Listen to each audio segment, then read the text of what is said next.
Large electric SUVs and utes are struggling for sales in Australia, while smaller and mid-size models continue to break records. The Denza Z9GT high-performance EV confirmation with its incredible flash charging, the Renault Master E-Tech electric van arrival, strong Jaecoo J5 EV demand, new commercial van pricing, and a major New South Wales charging and mapping push. This is Plugged In Australia.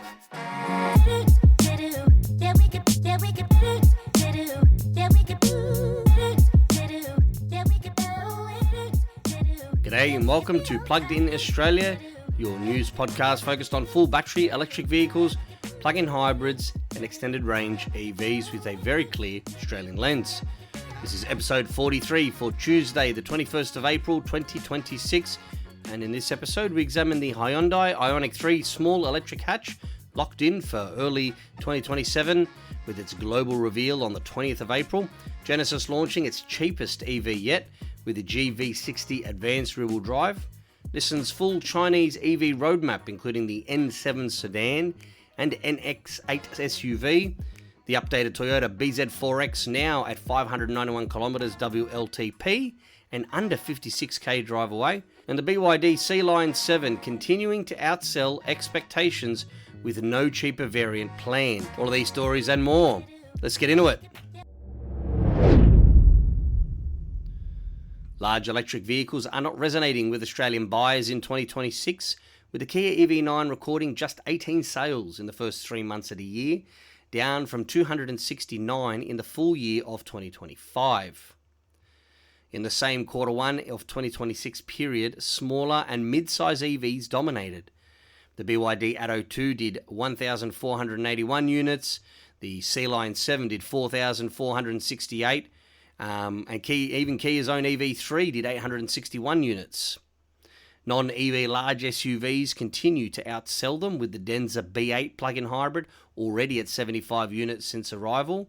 And just to give you some context, the full petrol Nissan Petrol did 1,383, and you've got the Toyota Land Cruiser did 2,857. And the pattern holds from 2025. The EV5 did 4,787. The EV3 did 2,597, and as I said before, the EV9 did just 269. The core issue is price and perceived value.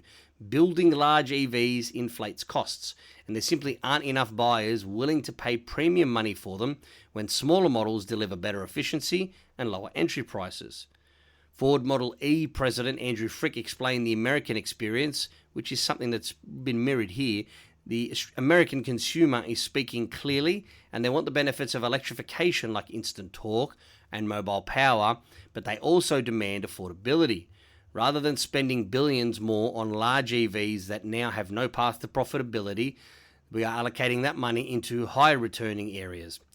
In Australia, buyers seeking size are opting for plug-in hybrids such as the BYD Shark 6, the Sealion 8, Cherry Tiggo 9, which offer lower running costs without full infrastructure dependence. Smaller EVs remain more efficient on average, and the market has clearly voted with wallets. While more large EVs like the electric Toyota Hilux are coming, they will represent a very small slice of sales. This is a hard truth for the premium segment. Large EVs lack broad appeal and profitability right now, even as fuel prices are still high. Australian buyers continue to prioritise affordable, practical, city and suburban EVs that fit real-world needs on our roads and in apartments. Now, the big thing in the prices are really high is because they can't spread the cost of the R&D out over more models. A lot of the smaller models are sharing platforms, things like the EV9 only sharing it with the Hyundai Ioniq 9, and so manufacturers need to recoup their costs. There's definitely a big slice there of the market that the manufacturers need to try and work out how best to bring the prices of those larger SUVs down to where people are willing to pay.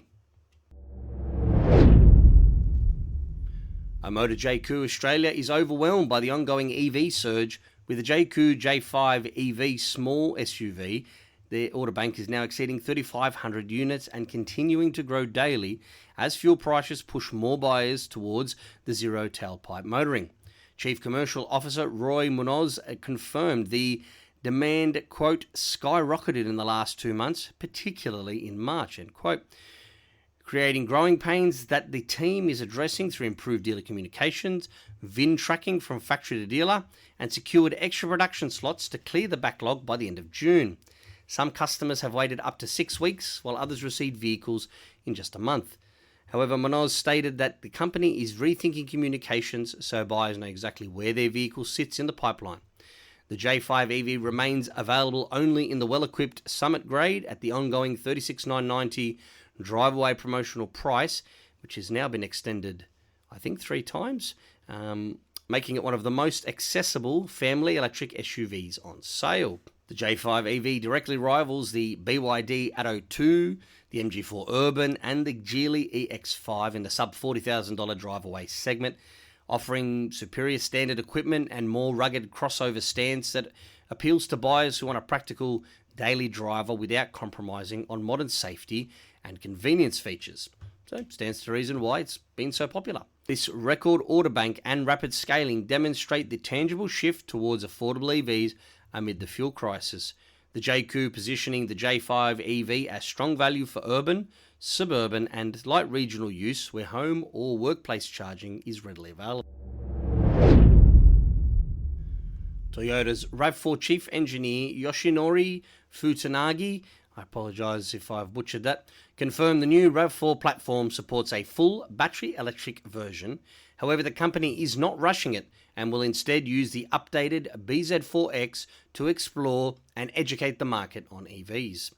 The BZ4X has just received revised styling, quicker charging, improved technology and a European WLTP boost to 591 kilometres, landing in Australia at 55,990 before on roads, undercutting the RAV4 Cruiser Hybrid 2-wheel drive at 56,990 before on roads, despite carrying a far larger battery. Futanagi stressed the multi-pathway strategy, quote, the RAV4 is conceived to appeal to general SUV users focused on usability, while redesignating the BZ4X as the most amazing battery electric vehicle, end quote. The BZ4X now undercuts key rivals on price, while offering dedicated EV packaging that a converted RAV4 could not match without pushing pricing well above $66,340, which is what the GR Sport plug-in hybrid is. Earlier electric RAV4 generations, so from 97 to 2012, were California only, with modest ranges of 153 and 166 kilometres. Any future RAV4 EV would be many years away. In Australia, the BZ4X directly challenges the Tesla Model Y, the Zeekr 7X, and the BYD Sealion 7 with its pricing, range, and local calibration. Denza has locked in the Z9GT electric Grand Tour for Australian deliveries from Q3 of 2026, making it the first model here to use BYD's next generation Blade Battery 2.0 and ultra-fast flash charging technology capable of 1500 kilowatts DC peak. Wowzers. The tri-motor E3 platform delivers a combined 850 kilowatt for a 2.7 second 0 to 100 kilometer an hour time, while the larger battery option returns up to 1036 kilometers of CLTC. Real world estimates probably going to be about 800 kilometers, and 820 kilometers CLTC in the standard pack. Flash charging adds 500 kilometers in approximately 5 minutes and 10 to 97% in 9 minutes under optimal condition.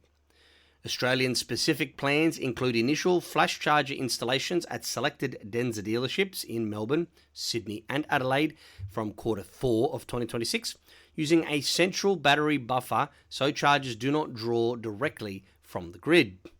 Denza Australia COO Mark Harlan said the Z9GT, quote, proves that electrification can deliver not just efficiency, but exhilarating performance, extraordinary safety, and genuine long-distance usability.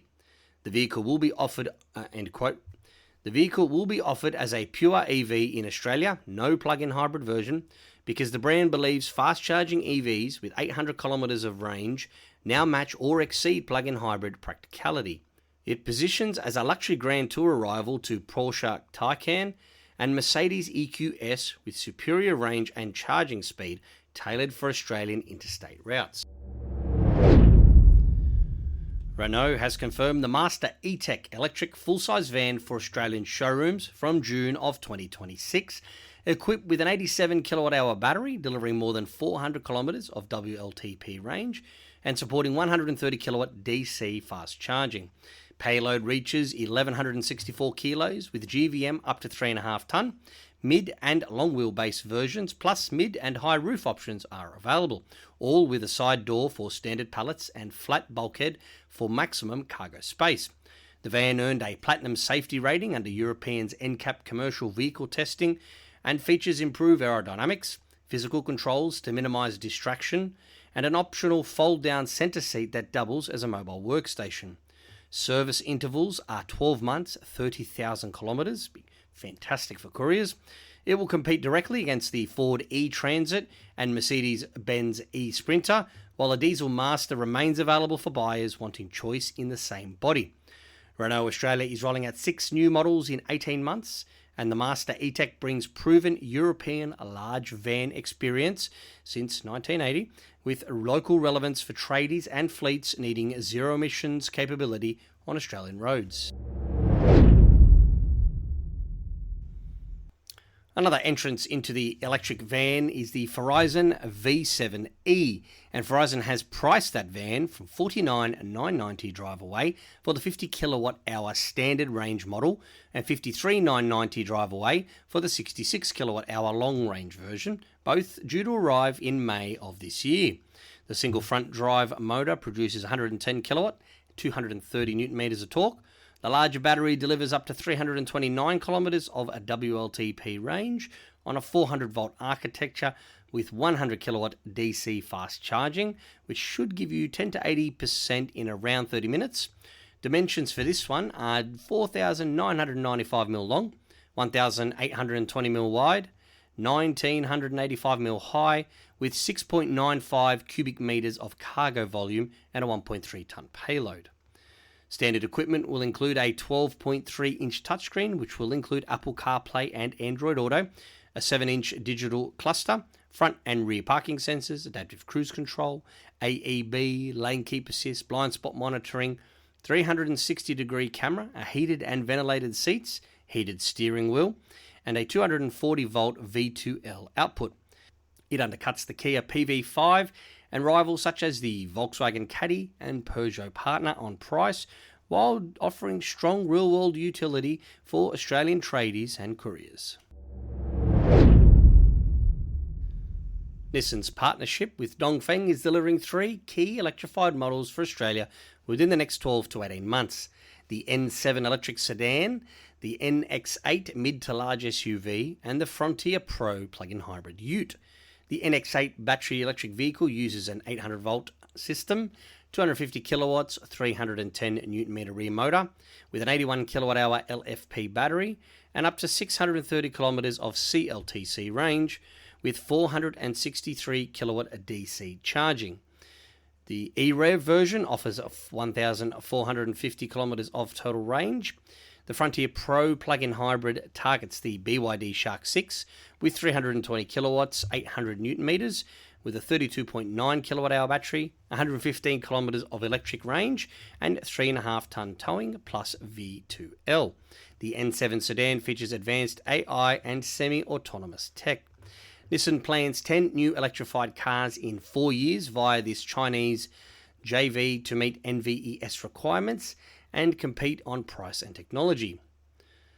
Richard Candia, Nissan Head of Family Product and Component Strategy, highlighted the NX8 as a global priority.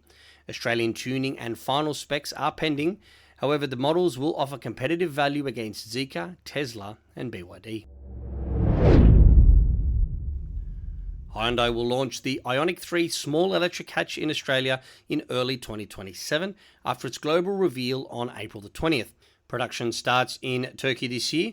The Concept 3 measures 4,287mm long, 1,940mm wide, 1,428mm tall, on a 2,722mm wheelbase. It's an identical length vehicle to the MG4, however it's got a 17mm longer wheelbase. It uses the 400-volt eGMP platform, which is shared with the upcoming Kia EV4, and Art of Steel design language with parametric pixel lighting. Interior features free-standing screens, physical climate buttons, bridge console, and magic seats style versatility. It will slot under the Ioniq 6 and complete the 96% EV market coverage for Hyundai Australia once joined by the Staria commercial van later in 2026. Genesis has repositioned the GV60 as its cheapest EV with new advanced rear-wheel drive grade at 88,300 before on-road costs from June of 2026. Qualifying for LCT and FBT exemption, it uses a rear drive 168 kilowatt 350 Newton meter motor, 84 kilowatt hour battery, which is up from 77.4. It has 561 kilometers of WLTP range and 350 kilowatt DC charging capability, which should give you 10 to 80% in around 18 minutes.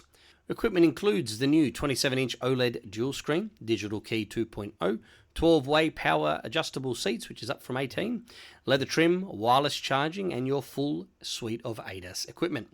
Exterior updates feature a new grille, micro lens array LED headlights, and 9 colours. It undercuts previous GV60 pricing while maintaining its premium feel. New South Wales has launched the free, ready for this is some fantastic marketing, it's EV and then it's EVenturemap. So it's meant to be EVenturemap with a EV at the front. Very clever wording there. The EVenturemap interactive travel planner that shows charges plus nearby attractions such as cafes, parks and toilets, turning every charging stop into a tourism opportunity. QR codes at charges open personalised guides. The state is also rolling out 108 new curbside chargers across 12 councils, including Cumberland, Sutherland Shire and Newcastle, with dedicated EV parking bays to prevent icing. This follows last year's 149 charges.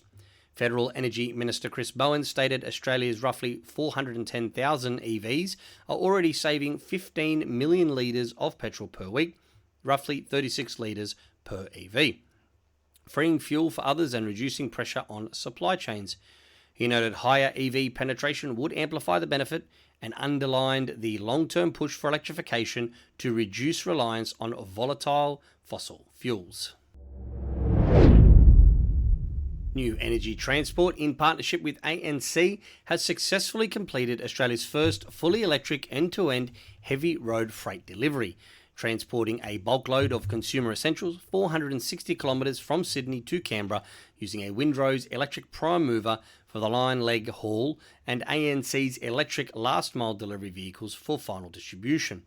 The Windrose prime mover rated for up to 670 kilometres range at 49 tonne gross combination mass and capable of 1 hour fast charging with 1400 horsepower B-double performance, achieving an 84% reduction in energy costs compared with conventional diesel truck on the same route. It completed the journey 25 minutes faster, and obviously electric trucks maintain consistent speed on hills without the power drop-off of typical diesels. Anybody who's ever seen those diesel trucks slowly going up, as somebody who drives trucks and owns trucks, let me tell you, you're getting up those hills, you don't do it on purpose. So much easier in that electric truck. You just plant it and off you go. The run proved that electric heavy vehicles can handle real-world Australian freight conditions, including gradients and variable traffic, without compromising productivity or reliability. Construction is now also advancing on Australia's largest electric truck depot at Wilton in southwest Sydney, which will initially support up to 50 heavy electric trucks and scale to 200 as part of a planned national network of electrified freight hubs. The facility will include approximately 12 megawatt scale charging bays, solar canopies, and a 20 megawatt hour battery energy storage system to manage peak pricing and anchor electrified corridors linking Sydney, Wollongong, Newcastle, and Canberra. New Energy Transport co-CEO Daniel Bleakley highlighted the broader implications. Quote, "We're proud to be leading the charge to all electric road freight in Australia. Electric heavy trucks are not just cheaper and faster, they unshackle Australia from volatile global oil markets." End quote. The project has secured federal support through the Investor Front Door program, simplifying approvals and financing for major clean energy infrastructure. Operations on the first electrified routes are targeted before the end of 2026, with expansion planned to Brisbane, Melbourne and Adelaide by 2031. This milestone and the associated depot represent a tangible step towards decarbonising Australia's heavy freight sector, which accounts for roughly 30% of national diesel consumption, delivering immediate cost savings, productivity gains and supply chain resilience exactly when fuel prices and availability concerns are top of mind for operators. The BYD Sealion 7 electric mid-size SUV has become Australia's second best-selling EV with 4,468 registrations in 2026 to date, comfortably ahead of many established rivals and making it BYD's top-performing model locally despite the absence of a lower-priced dynamic variant. Chief Operating Officer Stephen Collins confirmed demand has exceeded internal expectations and there are currently no plans for a cheaper version, noting that existing premium and performance grades are already knocking on the door of the Tesla Model Y in monthly sales charts. The Sealion 7 is offered with a 71.8 kWh or 82.5 kWh battery, single motor rear drive or dual motor all-wheel drive powertrains, delivering up to 390 kilowatts and 690 newton meters in the performance variant. WLTP ranges between 482 and 570 kilometers, with 150 kilowatt DC charging for a 30 to 80% top-up in around 28 minutes. And Polestar Australia Managing Director Scott Maynard believes the ongoing fuel crisis could mark a genuine EV tipping point, with the brand's year-to-date sales up 19.5% and strong stock availability of the Polestar 4 helping meet surging demand. He noted that questions around fuel security are now better established in the minds of buyers and that Polestar's focus on longer-range premium models positions the company well as the market matures.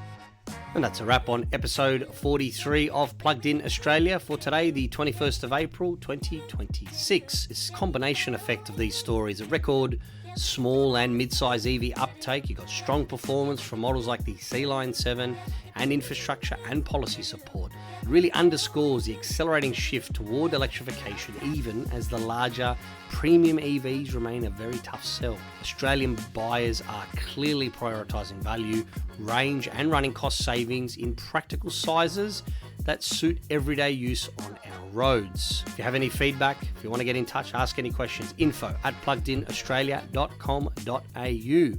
As always, I appreciate your time. Thank you very much for listening. And until the next time, stay plugged in and stay charged. Ci vediamo.